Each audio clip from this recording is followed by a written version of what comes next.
Assalamualaikum warahmatullahi wabarakatuh. Bismillahirrahmanirrahim. Alhamdulillahi rabbil alamin. Nahmaduhu wa nasta'inuhu wa nastaghfiruh wa na'udzu billahi min syururi anfusina wa min sayyiati a'malina. May yahdihillahu fala mudhillalah wa may yudlil fala hadiyalah. Ashhadu an la ilaha illallah wahdahu la syarikalah wa ashhadu anna Muhammadan abduhu wa rasuluhu la nabiyya ba'dah. Allahumma fasalli wa sallim wa barik ala sayyidina wa habibina wa syafi'ina wa maulana Muhammadin wa ala alihi wa ashabihi wa man tabi'ahum bi ihsanin ila yaumiddin, amma ba'du. Allahumma allimna ma yanfa'una wanfa'na bima 'allamtana. Allahumma zidna ilman nafi'a wa amalan mutaqabbala. Amin ya rabbal alamin. Bapak Ibu sekalian, para hadirin dan hadirat yang dimuliakan Allah Subhanahu wa taala, alhamdulillah di pagi hari yang cerah ini Allah Subhanahu wa taala langkahkan kaki kita, mudahkan urusan kita dan kuatkan hati kita untuk sama-sama menghadiri majlis ilmu, majlis zikir di tempat yang barokah ini. Mudah-mudahan pertemuan kita diberkahi dan diridhai Allah Subhanahu wa taala. Amin ya rabbal alamin. Para hadirin dan hadirat yang dimuliakan Allah Subhanahu wa taala, pada kajian hadis kali ini kita akan membahas satu hadis yang berbicara tentang beberapa perkara yang dapat menyelamatkan dan membinasakan. Ya, tentu saja ini merupakan arahan dan bimbingan dari Rasulullah sallallahu alaihi wasallam kepada kita sebagai umatnya, sebab di antara atau boleh kita katakan perkara yang paling sangat diperhatikan dan dipedulikan oleh Rasulullah sallallahu alaihi wasallam adalah keselamatan umatnya. Maka berbagai cara akan beliau lakukan bagaimana agar umatnya itu selamat dan tidak celaka. Ya, ini satu hal yang patut kita sadari agar kita paham bahwa kita ini betul-betul diperhatikan, betul-betul dibimbing. Ya, jangan sampai kita menjadi orang yang tidak tahu diri. Ya, orang sudah diajak, dituntun, dikasih tahu agar kita selamat, agar kita tidak celaka, tapi kita abaikan semua itu. Ya, padahal kita sudah tahu nih orangnya benar, orangnya baik. Ya, siapa yang meragukan kebenaran dan kebaikan Rasulullah Sallallahu Alaihi Wasallam? Maka hendaknya setiap arahannya, setiap pesan-pesannya itu harus menjadi pedoman, menjadi pegangan dalam kehidupan kita. Baik, ada satu hadis Rasulullah SAW yang diriwayatkan oleh Al-Baihaqi dalam kitabnya Syu'abul Iman, ya, nomor hadisnya 606.865, ya. Jadi bayangin hadisnya itu yang ke 6.865 hadis. Beliau tulis tuh hadis sebanyak itu. Ya, kita jangankan nulis hadis, hafalnya aja udah berat. Ya, beliau ribuan hadis beliau tulis, beliau hafal dan beliau cantumkan dalam kitabnya. Bismillahirrahmanirrahim. An Abi Hurairah radhiyallahu anhu anna Rasulullah sallallahu alaihi wasallam qala. Dari Abu Hurairah radhiyallahu an, sesungguhnya Rasulullah sallallahu alaihi wasallam bersabda, "Thalathu munjiyatin wa thalathu muhlikatin." Ada 3 perkara yang dapat menyelamatkan dan ada 3 perkara yang juga dapat membinasakan. Fa ammal munjiyat, adapun perkara yang dapat menyelamatkan kita. Apa? Kata beliau, fataqwallahi fis sirri wal alaniyah. Takwa kepada Allah saat sepi ataupun ramai. Ya. Saat sendiri atau bersama-sama orang lain. Saat tidak ada seorang pun atau di tengah banyak orang. Itu maknanya takwa kepada Allah fis sirri wal alaniyah. Berikutnya apa lagi kata beliau? Wal qaulu bil haqqi fir ridha was sukhti. Ya. Yaitu berkata benar, berkata yang hak fir ridha, baik saat dia ridha, saat dia senang, saat dia plong, saat dia menerima, itu ridha. Was sukhti, dan juga saat dia marah, saat dia kesel, bahasa kita, saat dia tidak menerima. Ya, ada satu urusan yang membuat dia berat, tapi tetap dia berkata yang benar. Ya, tidak sampai perkara itu membuat dia hilang kendali. Akhirnya kemudian berkata yang tidak benar. Jadi yang kedua yang menyelamatkan apa? Berkata benar, berkata yang hak, baik saat dia ridha atau saat dia marah. Kemudian apalagi wal qasdu fil ghina wal faqr. Pesan beliau agar kita selamat adalah apa? Sederhana. Ya, boleh juga dibilang hemat, sederhana. Kalau mungkin juga bisa dikatakan selektif dalam mengeluarkan harta, baik saat kaya, saat berkecukupan, atau saat fakir. Jadi bersikap apa istilahnya ya, wajar, ya, wajar saat kaya atau saat miskin, ya. Tidak melampaui batas, tidak berfoya-foya dan semacamnya. Wa amal muhlikat, adapun 3 perkara yang dapat membinasakan, apa kata beliau? Fasyuhun muta'un, ya, sikap atau sifat bakhil yang dituruti,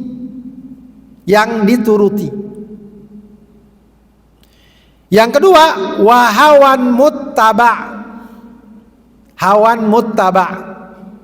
hawa nafsu yang diikuti. Dan yang ketiga, kata Rasulullah, yang dapat membinasakan seseorang adalah wa'ijabul mar'i binafsi. Seseorang bangga dengan dirinya. Ya, bangga dengan dirinya. Itu hadis Rasulullah sallallahu alaihi wasallam, 3 perkara yang menyelamatkan dan 3 perkara yang membinasakan. Baik, Ibu sekalian, para hadirin sekalian, kita coba ya perhatikan lagi satu demi satu pesan-pesan Rasulullah sallallahu alaihi wasallam. Ya, yang pertama adalah takwa kepada Allah fis sirri wal alaniyah. Takwa kepada Allah saat sepi ataupun saat ramai. Ya, kita harus pahami lagi dari awal bahwa ketakwaan adalah bukti keimanan. Maka sering selalu dikaitkan perintah ketakwaan, ya, dikaitkan dengan apa? Panggilan keimanan. Ya ayyuhalladzina amanu ittaqullah. Wahai orang yang beriman, bertakwalah kepada Allah. Ya, jadi jangan sampai keimanan itu ya hanya sebatas klaim dan pengakuan, lip service, hanya sekedar pemanis bibir. Ya, sering kalau ada acara-acara itu kan sering ditulis spanduk, ya, dengan acara ini kita tingkatkan ketakwaan. Ya, yang nulis, yang ikut acara misalnya tidak sholat, melakukan ini, melakukan itu, cuma sebatas pengakuan. Ya, maka keimanan kita itu harus terimplementasi, terbukti, terrealisir dengan ketakwaan kepada Allah. Apa sih ketakwaan itu? Ketakwaan itu sederhana, pemahamannya apa? Al-imtithalu bi awamirihi wal ijtinabu anin nawahi. Melaksanakan perintah Allah dan menjauhi larangannya. Itu aja, sederhana. Apa perintah Allah lakukan, apa larangan Allah tinggalkan. Itu takwa. Itu takwa. Ya. Atau juga bisa kita katakan takwa itu adalah sikap hidup yang mengikuti aturan dan panduan Allah. Ya. Mana yang harus kita lakukan walau kadang-kadang terasa berat. Mana yang harus kita tinggalkan walau kadang-kadang kita pengen sekali. Ya. Jadi hidup kita ibarat ya ada remote-nya gitu, kesana kemari, dan remote-nya itu adalah syariat. Nah itu takwa. Ya, jadi jangan sampai apa yang kita mau begitu saja kita lakukan, apa yang pengen kita omongin begitu saja kita omongin. Nah itu bukan takwa. Kita lihat dulu, kita mau, tapi ini haram, tapi ini tidak boleh. Walau kita tertarik, gitu ya, tapi ini dilarang. Ya, saya sangat tertarik kemarin di tweet itu ya, di medsos ada seorang wanita, ya, dia bilang apa? Saat sekarang memang cari kerja sangat susah. Akhirnya dia ngelamar pekerjaan, interview. Ketika di interview ditanya sama apa tuh ya HRD-nya ya, dia pakai jilbab menutup aurat. Kamu kalau kerja sini siap nggak buka jilbab? Ya tidak, ya kami akan pakai terus, begitu ya, kami akan pakai terus. Maka akhirnya bilang perusahaan kita sampai sekarang belum bisa menerima wanita berjilbab. Itu masih ada tuh di Indonesia yang kayak gitu ternyata. Akhirnya dia bilang ya sudah, nggak terima dia pekerjaan tersebut. Ya, kalau sekedar dia ingin mengikuti keinginannya dapat gaji yang besar atau cukup, dia copot jilbabnya, dia kerja, selesai. Tapi tidak begitu orang yang bertakwa. Ya, dia akan selalu berusaha menyelaraskan dengan ajaran Allah Subhanahu wa taala. Nah, takwa ini selain dia merupakan bukti keimanan, takwa juga adalah apa? Bekal kehidupan. Ya, kata Allah Subhanahu wa taala dalam Al-Qur'an, "Wa tazawwadu fa inna khairaz zadit taqwa." Berbekallah, sebaik-baik bekal itu takwa.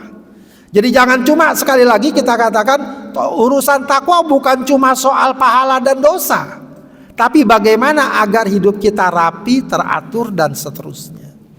Ya, ya ibarat kita kadang-kadang merasa, aduh ini nggak boleh, itu nggak boleh. Itu sebenarnya bukan ini nggak boleh, itu nggak boleh, tapi sedang diarahkan, ya agar hidup kita ini benar. Ya, sebab kalau kita begitu saja melakukan apa yang kita mau, bisa jadi tanpa kita sadari kita sedang menuju ke perkara yang membinasakan dan menyengsarakan.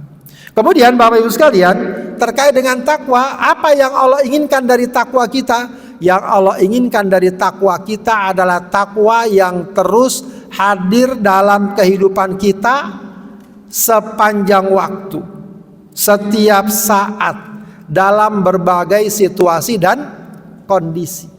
Ya, jadi jangan sampai takwa itu ada musimnya. Oh ini Ramadan nih, musimnya ke masjid terus. Selesai lewat lagi. Ya. Lagi ngaji, ya takwa, nanti ada macam-macam itu. Ya hiburan segala macam.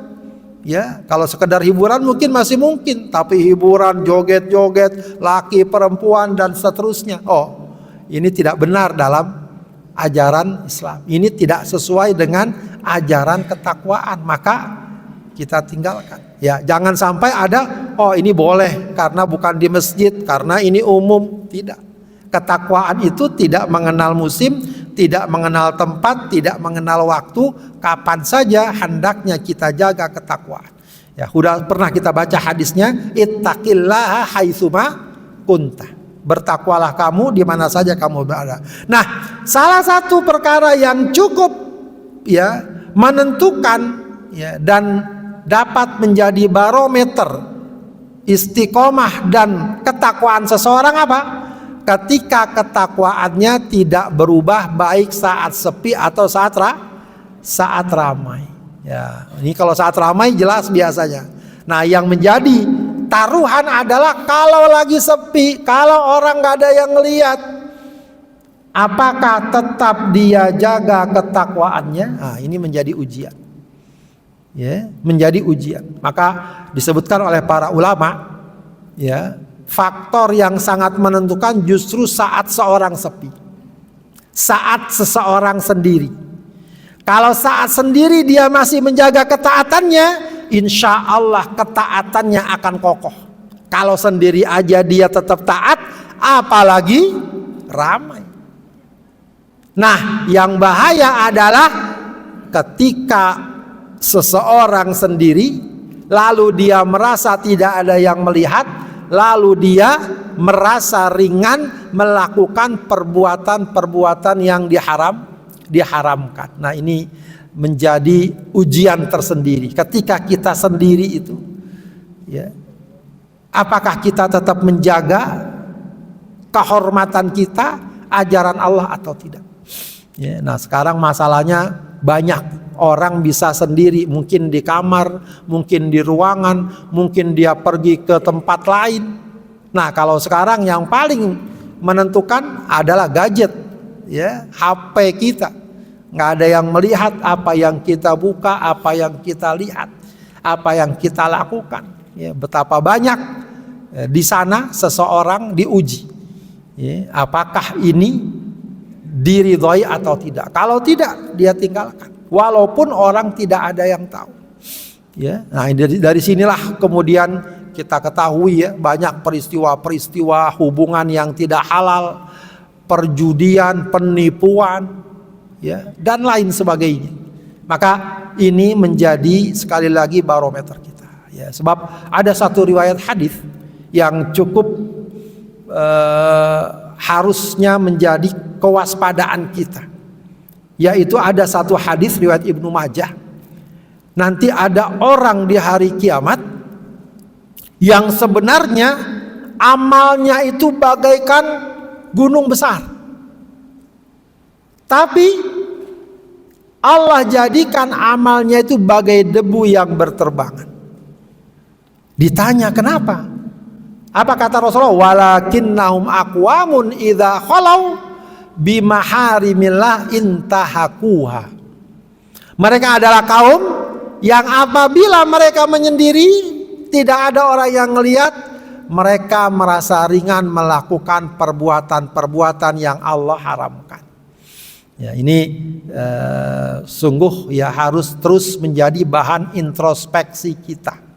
Ya, di titik ini seringkali banyak orang yang tidak berdaya atau menyimpang, dianggap tidak ada yang melihat. Dia lakukanlah transaksi haram, dia lakukanlah bentuk manipulasi, korupsi dan lain sebagainya. Karena merasa apa? Tidak ada yang melihat. Dia lakukanlah hubungan yang haram, perzinahan dan lain sebagainya. Merasa apa? Tidak ada yang melihat. Ya, padahal ketakwaan yang diminta adalah ketakwaan baik sendiri atau ramai. Baik. Kemudian yang kedua, yang Rasulullah pesankan, wal qaulu bil haq fir ridha was-sukht. Perkataan yang benar, perkataan yang hak, baik ridha atau marah. Ya, kita tahu juga perkataan seseorang, lisan seseorang adalah barometer kepribadiannya. Ya, orang tidak lagi kadang harus dilihat, oh dia tampan, oh dia cantik, oh dia kaya. Kita lihat lisannya. Ketika lisannya buruk, orang akan mudah menyematkan keburukan padanya. Tapi ketika lisannya baik, walau dia mungkin tidak memiliki berbagai kelebihan, ucapannya baik, tidak menyakiti, jujur dan seterusnya, orang akan menilai bahwa pribadi orang tersebut adalah orang baik. Itu yang disebut dengan al-qaulu bil haq. Ya, dalam Al-Qur'an Allah ingatkan waqulu qaulan sadida. Ucapkanlah ucapan yang benar. Nah, ucapan yang benar itu bagaimana? Pertama, memenuhi standar syariat. Ya. Artinya paling tidak dia tidak mengucapkan ucapan-ucapan yang tidak dibolehkan. Misalnya apa? Ucapan kekufuran, ucapan kemusyrikan. Ya, dia katakan bahwa di sana ada penunggu, ada dewa yang dapat memberikan kita rizki, yang dapat mendatangkan bencana kalau dia marah. Oh, itu ucapan yang mengandung kemusyrikan. Kenapa? Karena kita yakini yang memberi rizki, yang mendatangkan bencana hanya Allah. Hanya Allah. Hanya Allah. Atau ucapan-ucapan penyimpangan yang dasar. Ya, sekarang banyak orang berani mengatakan apa? Al-Quran bukan sumber hukum, hadis tidak bisa jadi patokan, ya, dan berbagai macam, ya, syariat tidak harus kita laksanakan. Ucapan-ucapan yang batil, ucapan-ucapan yang batil. Semua agama sama, silakan pilih semaunya. Nah, itu tidak bisa. Itu ucapan yang batil. Ya, belum lagi ucapan sehari-hari, kita mencela, kita mencaci maki, kita dusta. Nah, itu al-qaulu bil batil. Maka kita diperintahkan untuk ya, menyelaraskan ucapan kita dengan ucapan yang sesuai syariat. Makanya keseharian kita pun sebenarnya diajarkan untuk berkata-kata yang baik. Kalau senang kita baca alhamdulillah, ya. Kalau dapat musibah kita baca innalillah. Itu udah diingatkan tuh, agar bacaan kita, ucapan kita terbiasa. Ya, ucapan kita terbiasa. Ada teman kita yang sakit, syafakallah. Ada hujan yang turun. Apa Bu kalau lagi hujan turun? Apa doanya? Ya, belum hafal doanya nih kalau turun hujan. Alhamdulillah hore hujan, gitu doang. Atau ibu-ibu, ya hujan mau jemur pakaian. Harusnya apa kalau lagi turun hujan kita baca Allahumma shayyiban nafi'a. Itu biasakan tuh, agar otomatis kalau kita keluar rumah otomatis, ya bismillahirrahmanirrahim, Allah la haula wala quwata illa billah. Otomatis agar lisan kita terbiasa, ya. Karena kalau terbiasa yang baik, yang buruk akan ya dengan sendirinya akan terhindar. Ya, dengan saya akan terhindar. Tapi kalau kita nggak bisa yang baik, yang buruknya masuk ntar. Ucapan-ucapan binatang segala macam mudah keluar. Baik. Selain itu, ucapan yang baik bukan cuma sekedar dia sesuai syariat, nggak ada dusta, tapi juga ada kepatutan di sana. Nah, di sini kita hendaknya mempertimbangkan aspek budaya, kebiasaan, ya, standar-standar pergaulan, itu juga harus kita pertimbangkan. Ya, kalau di suatu negeri panggil kepada orang yang tua bagaimana, panggil kepada orang terhormat bagaimana, kesama teman bagaimana. Ada ucapan yang mungkin benar tapi tidak patut, tidak patut. Kita ada tamu kita bilang, makan aja makan gitu ya. Tidak, tapi dengan bahasa yang layak, yang sopan, yang baik. Ya, itu kepatutan penting dipahami. Ya, bisa jadi mungkin berbeda antara satu dengan yang lain. Ya, kalau di Arab orang itu manggil orang pakai namanya biasa. Ya, misalnya Muhammad, gitu aja. Kalau kita di sini mungkin jadi kurang patut. Ya, paling enggak kita kalau ini abang, Bang Muhammad, atau Om, atau Pak D, gitu ya. Jadi disesuaikan dengan kepatutan, budaya. Selagi itu tidak ada larangan dalam syariat, maka penting bagi kita memperhatikan kepatutan tersebut. Itu termasuk juga al-qaulu bil haq. Nah, satu hal yang penting di sini, bahwa perkataan yang benar juga jangan sampai dipengaruhi oleh suasana kejiwaan kita, ya, yaitu suasana hati. Jangan sampai kita baru berkata benar kalau lagi ridho, kalau lagi senang, ya. Tapi kalau lagi marah, keluar tuh ucapan-ucapan yang buruk. Nah, itu ujian juga tuh. Ya, maka hati-hati juga ya. Kadang-kadang ya ini sering terjadi dalam pergaulan sehari-hari. Ya, kita karena lagi marah sama si fulan, akhirnya apa? Kita ucapkan ucapan yang buruk, atau kita fitnah, atau kita bohong atas nama dia. Kenapa? Lagi marah. Padahal ketika lagi senang dipuji-puji.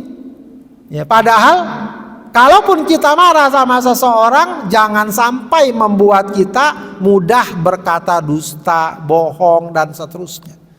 Ya, atau kadang-kadang juga begini, ya, kita lagi kesel sama seseorang, atau ada orang datang ke kita, kesel juga sama dia, udah kita timpalin, emang dia begitu, gua juga begitu, ditambah ada tuh ya. Kadang omongannya ditambah, atau ada orang menzolimi dia, gara-gara kita kesel kita tambah lagi. Ya, jangan sampai suasana kejiwaan kita membuat kita ya jadi mengabaikan kebenaran dalam ucapan. Ya, kita tahu misalnya si fulan ini benar, mungkin kadang ada kasus di pengadilan, karena kita lagi kesel dan marah sama dia, maka kita katakan dia salah, padahal kita tahu dia benar. Oh, itu bahaya. Ya, maka jangan sampai kita ini merubah penilaian hanya karena dipengaruhi oleh suka atau tidak suka. Ya, jangan sampai ada ucapan dusta, fitnah, perkataan-perkataan keji dan seterusnya. Ya, Al-Imam Syafi'i ada satu bait syairnya yang bagus, dia mengatakan wa ainur ridha an kulli aibin qalilah walakinna ainu sukhti yubdi al masawiya. Orang kalau ridho biasanya tidak mampu menangkap kekurangan dan cacat pada orang yang dia senang. Tapi kalau orang lagi marah, akan tersingkap bagi dia segala keburukan. Bahkan yang kadang-kadang tidak buruk akan dia anggap buruk. Nah, ini bahayanya kalau kita sekedar memperturuti emosi dan syahwat kita. Maka kalau kita tetap menjaga, tetap kita tidak mau dusta, tidak mau berkata buruk walau saya ada masalah dengan itu, walau saya sedang marah, gitu ya. Ya, makanya bagus tuh kalau dulu ada salafus soleh kalau marah ya, dia misalnya membaca ayat Al-Quran, marah dia malah mendoakan. Ya, ini terutama emak-emak nih sama anak-anak nih. Kalau lagi marah, itu hati-hati tuh ucapannya. Jangan apa segala keluar. Ya, binatang semua keluar. Ya, bahkan terkenal tuh riwayat nggak tahu ya apakah berarti, tapi memang terkenal ya. Syekh Sudais itu ya, Abdurrahman bin Sudais di Imam Masjidil Haram. Ya, itu ketika masih kecil ya, katanya dia melakukan sesuatu yang bikin ibunya marah. Ya, tapi ibunya marah ini tidak mau berkata yang kasar. Marahnya malah didoakan. Ya, semoga kamu jadi imam Masjidil Haram. Ya, marahnya aja begitu, apalagi nggak marah.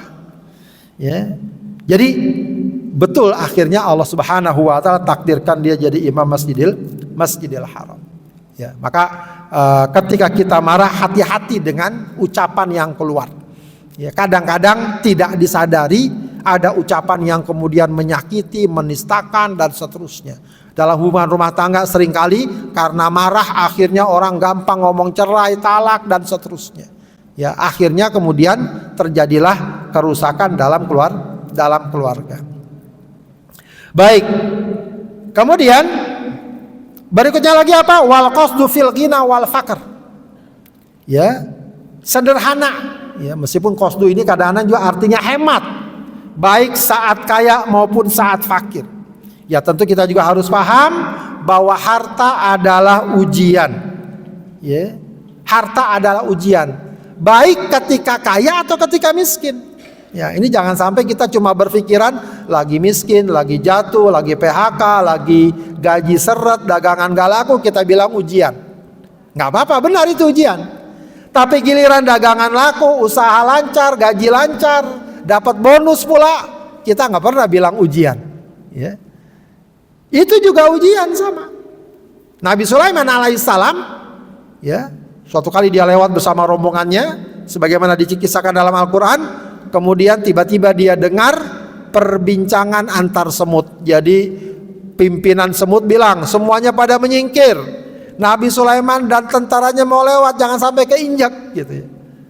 Nabi Sulaiman dengar itu, ya, dia merasa betapa ya dia mendapatkan nikmat Allah yang sangat besar yang tidak Allah berikan kepada orang lain. Ya, cuma Nabi Sulaiman yang bisa tahu bahasa hewan. Ya, kalau sekarang ada orang ngomong ngerti bahasa ini itu cuma klaim doang, cuma ngaku-ngaku saja. Nabi Sulaiman dapat kelebihan itu, langsung dia sadar, hadza min fadli rabbi liyabluwani aashkuru am akfur. Ini adalah keutamaan karunia dari Tuhanku untuk menguji aku apakah aku bersyukur atau kufur. Nah, itu harta adalah ujian. Karena itu yang paling penting bagi seseorang ketika mendapatkan harta atau apapun, ya, yang dia dapati, kelebihan kah, kekurangan kah, kaya atau miskin, ya, maka yang paling penting adalah dia mengendalikan dirinya, mengendalikan hatinya, ya. Di antaranya apa? Yaitu dia sedapat mungkin berusaha untuk bersikap sederhana yang wajar, walaupun dia mungkin bisa beli lebih dari itu, ya, bisa beli lebih dari itu. Ya, betapa indahnya orang duitnya bermiliar-miliar tapi penampilannya sederhana. Sederhana ini bukan berarti lusuh, ya, bukan berarti kumal, tidak. Sederhana itu adalah bersikap wajar, ya, pakaiannya bagus, rapi, bersih, ya, tapi bukan ya pakaian yang nyentrik, harganya ratusan juta, miliaran, ya, itu berlebihan. Sekarang ini kita lihat budaya-budaya di mana orang jor-joran, ya bahasanya, jor-joran untuk menampilkan siapa dia, ya, kadang-kadang untuk sekedar memuaskan hobinya. Ya, saya pernah baca dulu ada orang beli seekor burung, harganya 1 miliar, burung 1 miliar, ya, eman-eman banget, ya. Biasa tuh orang kalau ada hobi dikejar itu. Pohon hias ada yang harganya ratusan juta, ada. Padahal pohon ya sehias-hiasnya, ya. Ya, kadang-kadang itu juga cuma mode aja kan, lagi rame.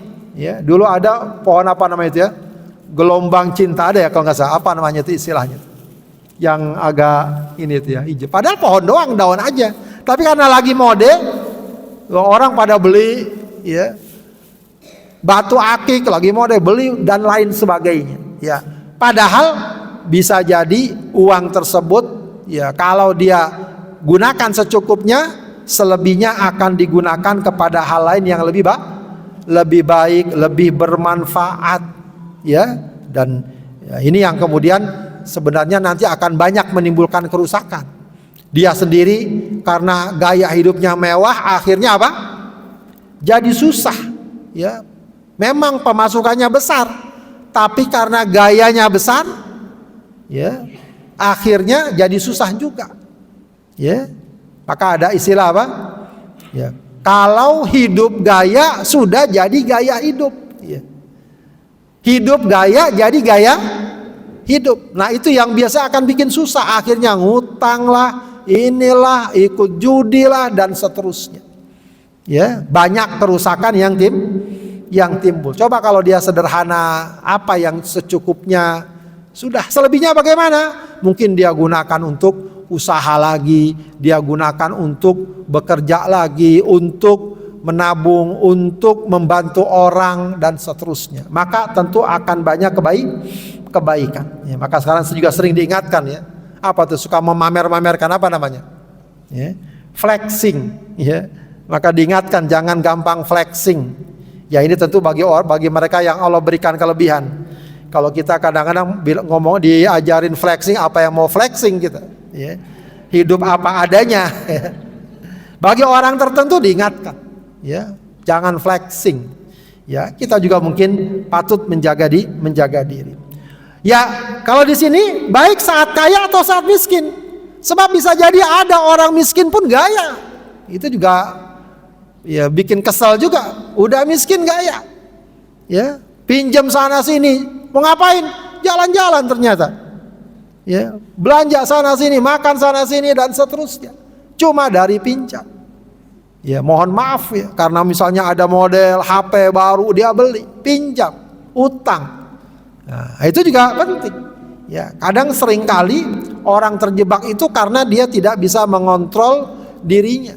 Ya, dia ingin seperti orang ingin seperti orang lain tapi tidak mampu. Akhirnya dengan cara yang merusak dirinya. Ya, sekarang ini memang sudah banyak sekali itu fenomena orang terjerat pinjol, udah pinjol judol. Ada lagi sekarang yang baru di anak-anak apa? Gemol. Apa bu gemol? Tahu gak gemol? Game online. Itu ada juga baru tahu, itu saya nggak tahu anak-anak. Game online mereka tuh pakai uang bayar beli. Ya. Udah duit kadang-kadang orang tuanya nyari susah segala macam. Ya, jadi banyak memang ujian pada zaman. Maka sering diingatkan. Ya bagus kita tuh kayak kalau bisa mendidik anak-anak kita untuk sederhana, jangan berlebihan. Ya kalau ada uang, apakah ditabung, apakah apa.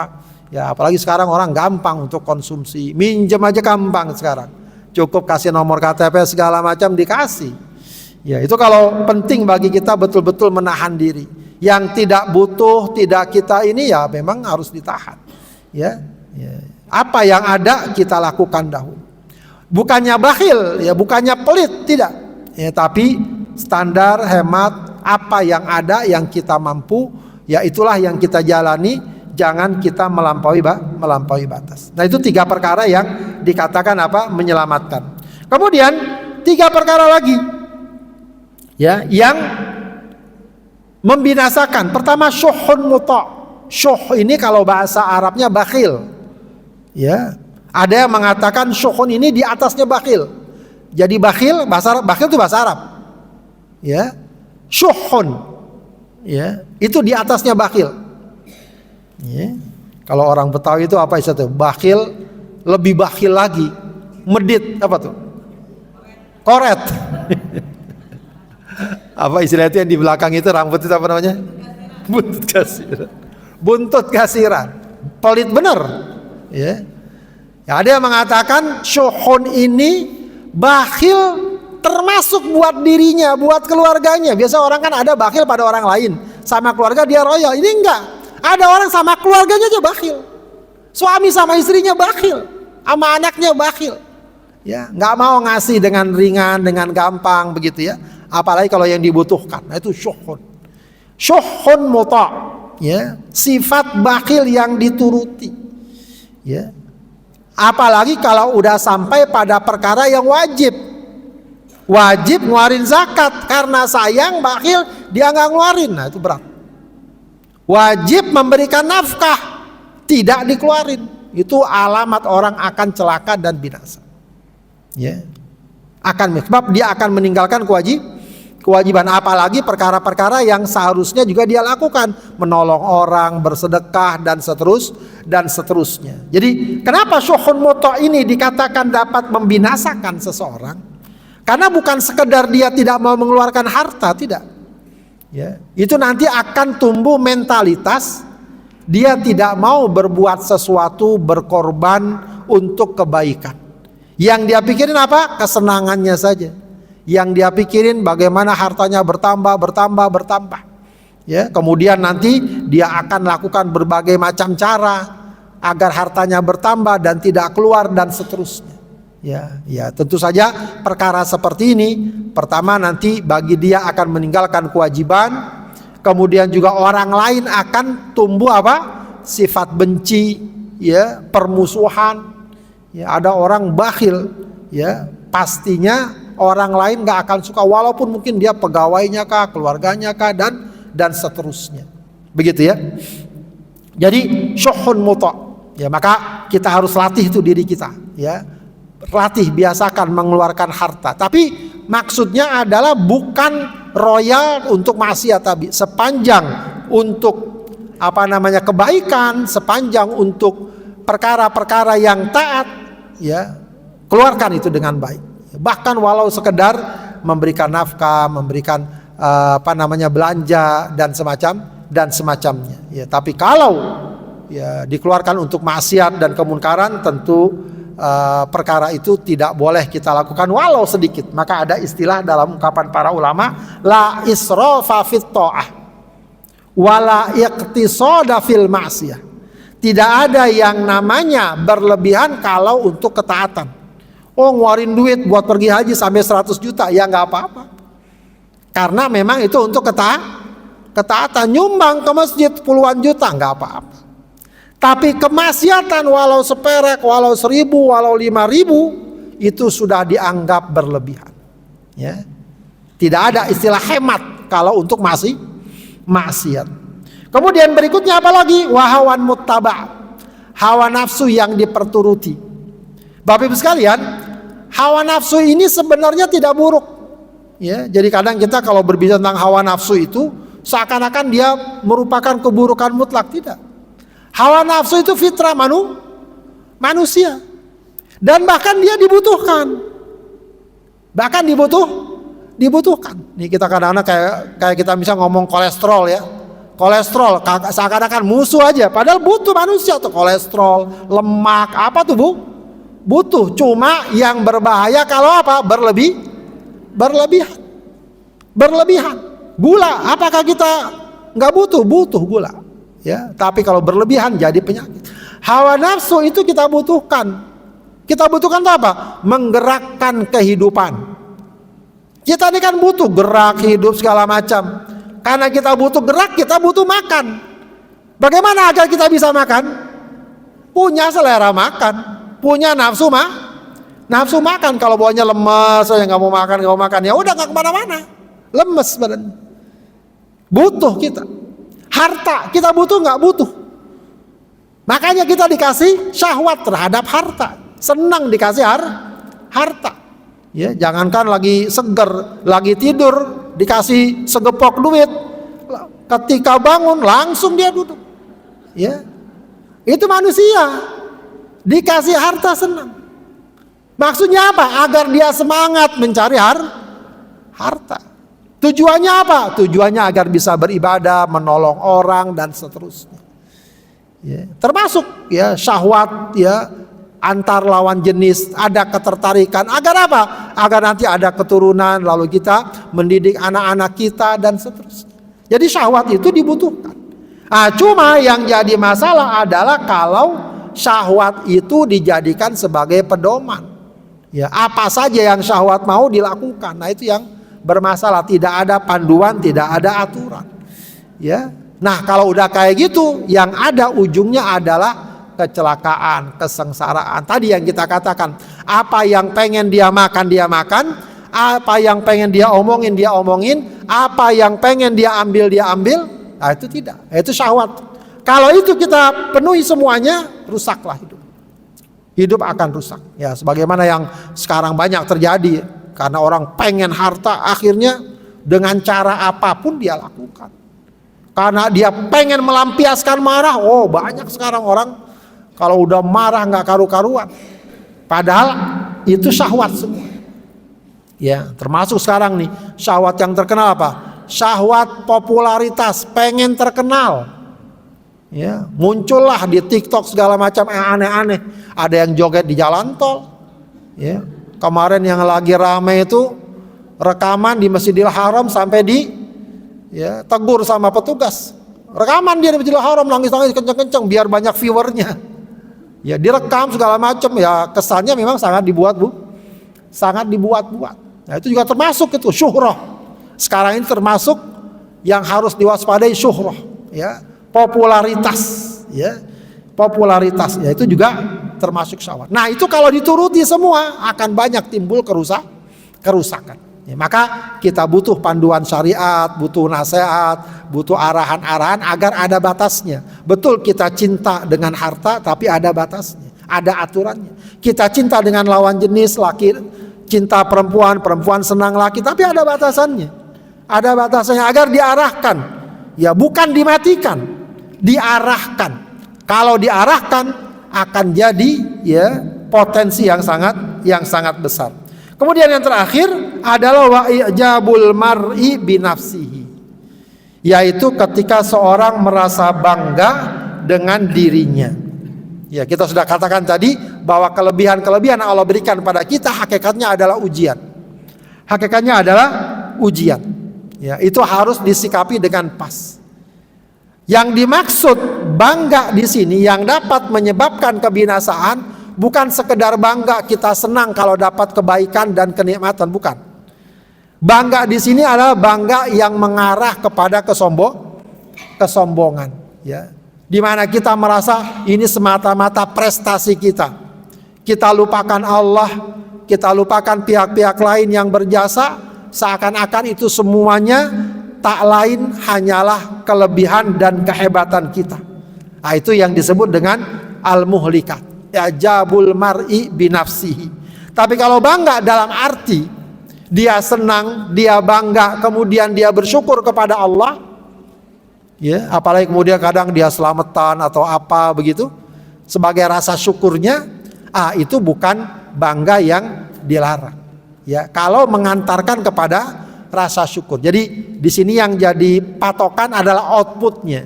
Hasilnya gimana? Hasilnya kalau dia sombong, nah itu yang harus diwaspadai. Dari situlah nanti pintu-pintu kerusakan akan muncul. Ya, betapa banyak orang-orang yang Allah berikan ilmu yang banyak, harta yang banyak, jabatan yang tinggi. Ya, karena kebanggaan-kebanggaan itu akhirnya dia melakukan perbuatan-perbuatan tercela sampai membinasakannya. Ada yang sampai pada taraf kriminalitas atau masuk penjara atau mendapatkan perlakuan buruk dan semacamnya. Kesombongan.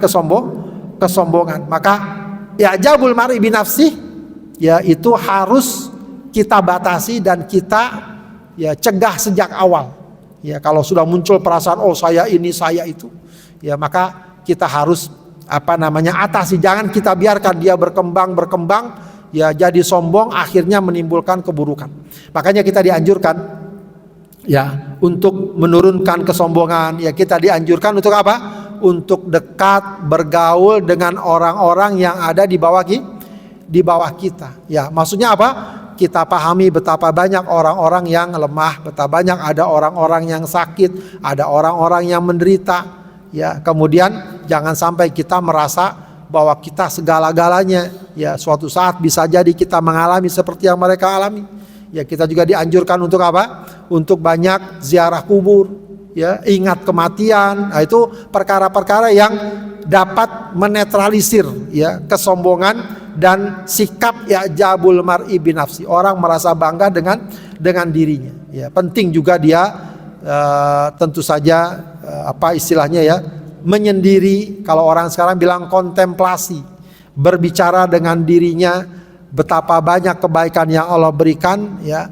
Jangan sampai muncul sikap sombong dan sikap yang melampaui batas. Bapak Ibu sekalian yang dimuliakan Allah Subhanahu wa taala, itu beberapa arahan, panduan dan ajaran Rasulullah sallallahu alaihi wasallam agar kehidupan kita selamat, ya, dan terhindar dari perkara-perkara yang dapat membahayakan. Sampai di sini barangkali apa yang dapat sampaikan. Silakan kalau ada yang mau ditanya, kalau ada pertanyaan. Ibu-ibu ada yang tanya? Ini Bu, ibu-ibu, entar dulu, bapak-bapak dulu. Assalamualaikum warahmatullahi wabarakatuh. Assalamualaikum warahmatullahi wabarakatuh. Izin Pak Ustadz mau bertanya, bolehkah kita punya amalan atau wiridan tetapi untuk tujuan tertentu, misalnya untuk biar dagangan laris atau untuk anak biar keterima kerja gitu Pak Ustadz. Yang kedua, kalau kita ingin ibadah haji ataupun ibadah umroh tetapi uang itu terkumpulnya lama, nah bolehkah kita pinjam ke bank untuk melaksanakan ibadah tersebut? Gimana hukumnya Pak Ustadz? Terima kasih. Assalamualaikum warahmatullahi wabarakatuh. Assalamualaikum warahmatullahi wabarakatuh. Baik, bolehkah kita membaca wiridan tertentu dengan niat, dengan mohon kepada Allah agar dimudahkan urusan kita, mungkin anak-anak kita dan seterusnya? Tentu perlu dilihat juga wiridan apa yang dia baca. Kalau wiridannya sifatnya umum, baca istighfar yang banyak, baca tasbih dan lain sebagainya, nggak apa-apa, boleh saja. Ya, kita kalau orang tua dulu bilangnya tirakat gitu ya. Ya, itu tergantung nanti bentuknya. Kalau bentuknya adalah sesuatu yang aneh, tidak ada ketentuan-ketentuan umumnya, ya, itu tidak dibenarkan, dihindari. Tapi kalau dia memperbanyak zikir, ya, dia membaca Al-Quran yang banyak, diniatkan mudah-mudahan dengan Al-Quran yang saya baca menjadi kemudahan buat anak saya yang mau kuliah dan seterusnya, nggak apa-apa, itu bagus. itu termasuk bagian dari tawassul dengan amal soleh.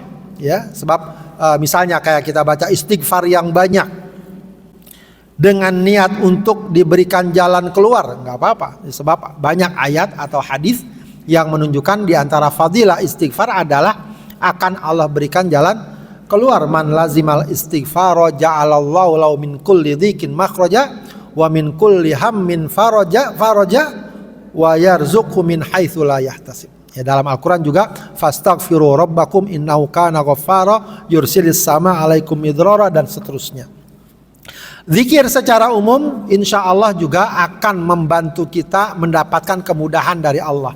Ya, bahkan ada riwayat orang yang berzikir, ya, orang yang pandai berzikir akan Allah berikan apa yang menjadi hajatnya walau dia tidak minta. Ya, itu diantara salah satu fadilah dan keutamaan zikir. Ya, nanti tinggal dilihat bagaimanakah bentuk wiridnya. Apakah dia misalnya niatkan baca Al-Quran setiap malam, ya, tidak mengapa. Secara umum hal itu tidak mengapa. Hanya saja jangan juga misalnya dia katakan oh ini sunnah khusus dari Rasulullah padahal nggak ada hadisnya, itu nggak boleh. Yang kayak gitu nggak boleh. Tapi kita secara umum saja, apakah kita puasa, apakah kita baca Quran, apakah kita berzikir, insya Allah itu tidak masalah. Kemudian terkait dengan kita pinjam, jadi kalau tadi babnya itu kalau mau disederhanakan bahasanya, bolehkah kita pinjam uang agar kita bisa umroh atau haji? Ya, secara umum apa saja ibadah yang kita lakukan kalau itu membutuhkan uang lalu kita berutang dibolehkan. Yang penting dua hal. Pertama adalah apakah kita punya komitmen atau punya kemampuan dan komitmen untuk melunasinya, itu penting. Ya. Kalau kita dengan pengalaman, dengan pemahaman, oh gaji saya cuma sekian, punya utang, setiap bulan harus bayar sekian, kayaknya nggak mungkin, ya jangan, jangan menyusahkan, ya. Maaf, masa gaji cuma 3 juta, utangnya 100 juta, setiap bulan bayarnya 3 juta, ya buat apa dia ntar? Makan dari mana? Ke masjid nungguin sedekah, ya repot, nggak bisa. Itu memberatkan. Kalau dirasa nggak mampu, atau dia bisa mampu, tapi selama ini dia misalnya komitmen untuk bayar utangnya lemah, jangan juga. Ya, jangan sampai rencananya untuk ibadah, dia akhirnya punya tanggungan utang yang sangat berat baginya. Oke, katakanlah mampu, punya komitmen. Yang kedua, transaksinya benar atau tidak. Ya, kalau untuk hal ini yang paling gampang, ya biar gampang, karena insya Allah transaksi di bank itu, misalnya kalau bank syariah sudah ada dewan pengawas syariahnya, maka gunakan transaksi di bank syariah untuk mendapatkan fasilitas dana talangan umroh atau haji. Ya, insya Allah sudah ada klausul-klausulnya yang memenuhi standar syariah. Tapi kalau di luar itu, ya dicek lagi, ya ini benar nggak, ya akad utangnya apakah ada riba atau tidak. Ya, kalau ada riba ya tentu jangan dilakukan. Ya secara umum kayak di bank-bank konvensional itu sebaiknya dihindari. Ya kalau bisa lewat bank syariah kalau memang kita ingin melakukan itu dan kita punya komitmen dan kemampuan untuk melunasinya. Wallahu a'lam. Baik, silakan Ibu. Nih Pak, di sini Ibu.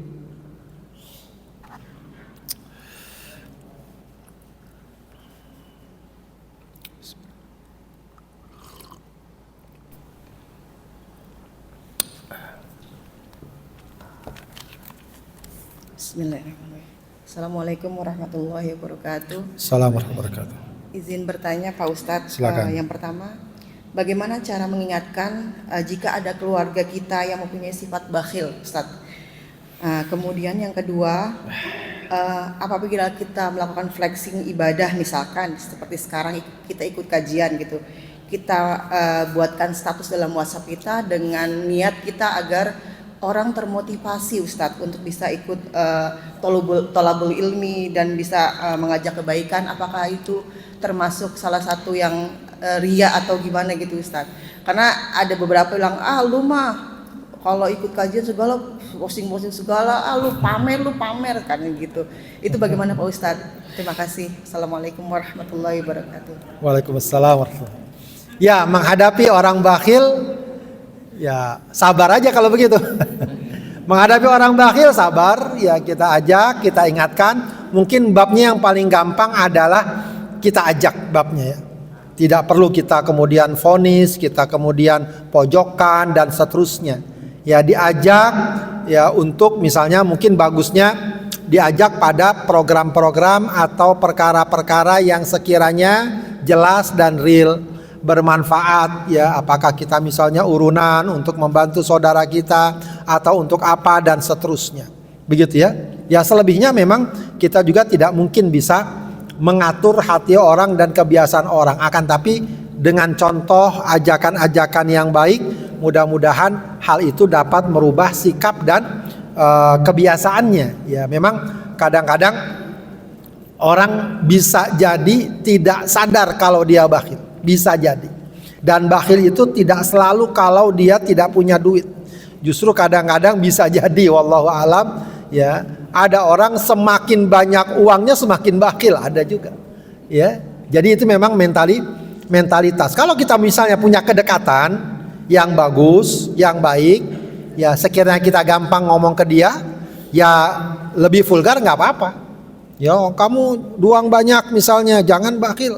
Ya biasa diajak aja misalnya, kamu udah umroh belum? Belum umroh, duitnya banyak, keluarin, jangan ragu. Ya, jangan aja kalau kita punya kedekatan sih bagus. Ya, kita ingatkan ya, uang itu disimpan doang juga akhirnya habis segala macam ya. Maka gunakan pada jalan yang baik ya. Kalau syukur-syukur kalau kita punya program yang bagus, kita tawarkan.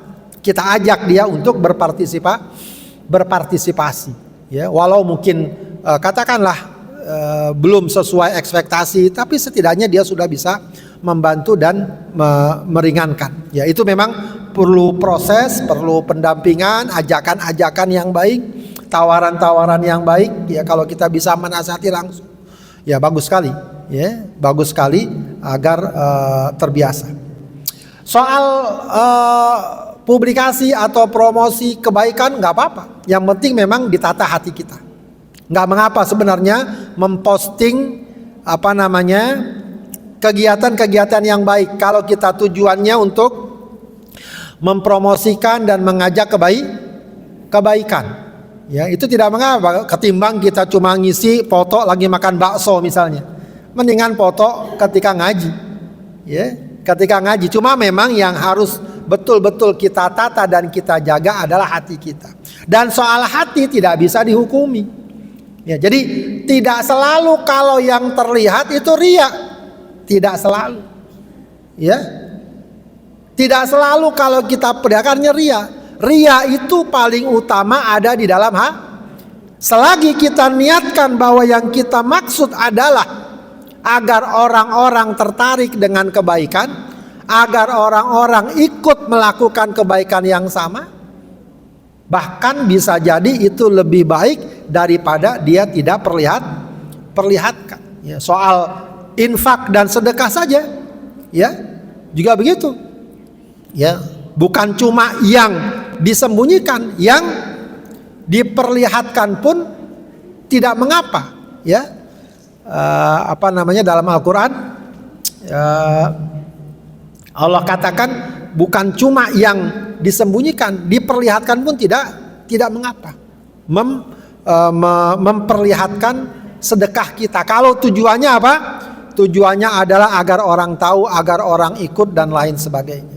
Bisa jadi itu malah dibutuhkan. Kadang-kadang ada orang lewat saja begitu, ada pengajian. Di mana? Oh di situ. Oh ternyata dekat, saya mau ikut. Bisa jadi kan, banyak kayak gitu. Ya, tidak mengapa kalau kita posting hal-hal yang baik. Cuma tadi memang perlu ditata dan dijaga hati kita agar jangan muncul ya tadi ya sikap ujub, sikap riya dan semacamnya. Wallahu a'lam.